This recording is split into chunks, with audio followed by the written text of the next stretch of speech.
मुंबई में है, शरद पवार जी के घर पे AHCC, anti Hindu coordination committee, किस प्रकार से हिंदू धर्म को समाप्त किया जाए उसको लेकर 26 दल आज बैठने वाले हैं।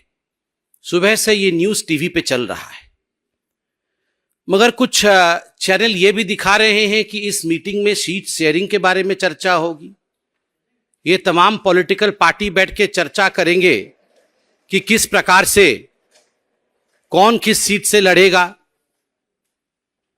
प्रचार क्या होगा, चुनाव के मुद्दे क्या होंगे।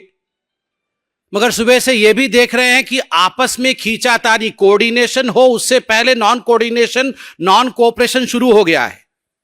हरियाणा में सीट कैसे बटेगी, जेडीयू में क्या होने वाला है।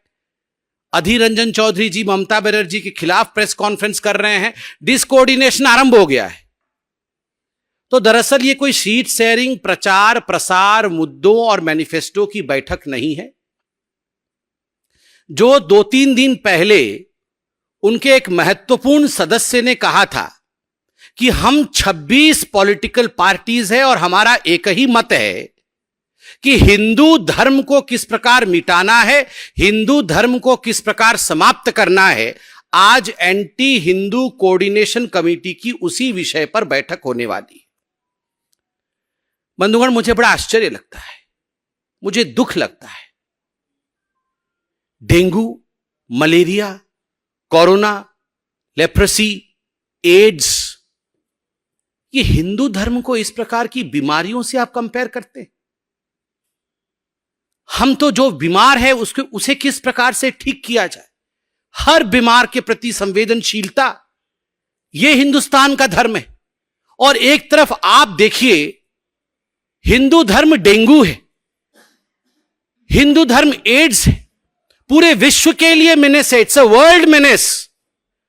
अभी एक बहुत बड़े नेता जो ये एंटी हिंदू कोऑर्डिनेशन कमेटी के सदस्य हैं, उन्होंने कल ही कहा है कि हिंदू धर्म एक वर्ल्ड मेनेस है, it's a world menace, it should be thrown out of the world forum. इस प्रकार के शब्दों का प्रयोग मैं यहां पूछता हूं। मेरे यहां पर कई भाई बहन रिपोर्टर्स बैठे हुए हैं, कैमरामैन बैठे हुए। कोई शिव को मानता है, कोई शक्ति की उपासक है, कोई भगवान विष्णु का उपासक है। क्या शक्ति का उपासना करना डेंगू के समान है? क्या शिव की पूजा करना श्रावण के महीने में मलेरिया है? क्या मंगलवार का व्रत रखना और जय बजरंग बली करना यह एड्स है? क्या भगवान की पूजा करना यह कोरोना है? धिक्कार है। ये लोग जो इस माटी के नहीं हो पाए, जिस मिट्टी में कंकड़ संकर जहां बसता है, जो लोग इस मिट्टी के नहीं हो पाए, जो लोग इस धरती के नहीं हो पाए, वो इस देश के गरीब के क्या हो पाएंगे। बंधुगण, ये मेरा नहीं कहना है।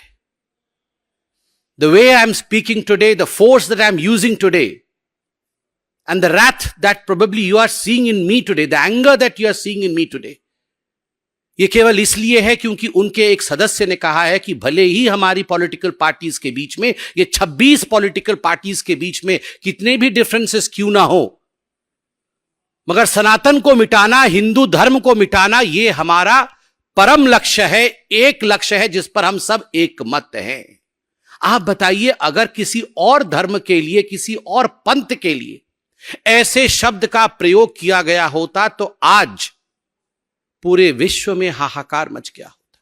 ये लोग यूनाइटेड नेशन पहुंच जाते कंप्लेंट लेकर कि देखिए हिंदुस्तान कितना इंटॉलरेंट है, हिंदुस्तान में किसी के लिए सम्मान नहीं, और आज हमें डेंगू मलेरिया बताया जा रहा है। बंधुगण, this is not a disaster in statement, this is a design. ये ऐसा नहीं हुआ है कि फुट एंड माउथ डिजीज हो गया है, कि गलती से किसी के मुंह से निकल गया है और वो उसे डिफेंड नहीं कर पा रहे। ये एक डिजाइन है, ये एक डिजाइन है जिस डिजाइन के अंतर्गत आज नहीं, अनेकों वर्ष पहले राम मंदिर के खिलाफ प्रायोजित रूप से बताया गया था कि भगवान राम का अस्तित्व नहीं है, भगवान राम काल्पनिक है। आप ऐसा मत सोचिए कि ये यूं ही हो गया था। यूं ही सुप्रीम कोर्ट ऑफ इंडिया में, in the highest court of this country, when one of the most important political parties of this country denied the existence of the faith of India, Hindustan की आस्था के ऊपर आक्रमण करते हुए सोनिया जी के कहने पर जब कांग्रेस पार्टी ने कहा भगवान राम तो है ही नहीं, उसी दिन हम समझ गए थे कि this is not a disaster of statement, this is not a foot in mouth disease, this is a design. आप सोचिए, जिस दिन भगवा आतंकवाद कहा गया, हिंदुओं को आतंकवादी कहा गया, जिस दिन राहुल गांधी ने कहा हमें सिम्मी से खतरा नहीं है, हमें हिंदुओं से खतरा है, that was not a disaster in statement, it was a design. सोच समझकर नाप तौल कर बोला गया था। जब राहुल गांधी विदेशों में जाकर मुस्लिम ब्रदरहुड के साथ कंपेयर करते हैं, आईएसआईएस के साथ हिंदुओं का कंपेयर करते हैं, तो याद रखिए यह कोई कंट्रोवर्सी नहीं है, यह कोई कंट्रोवर्शियल स्टेटमेंट नहीं है, यह डिजाइन है, यह सोच समझकर दिया गया बयान है।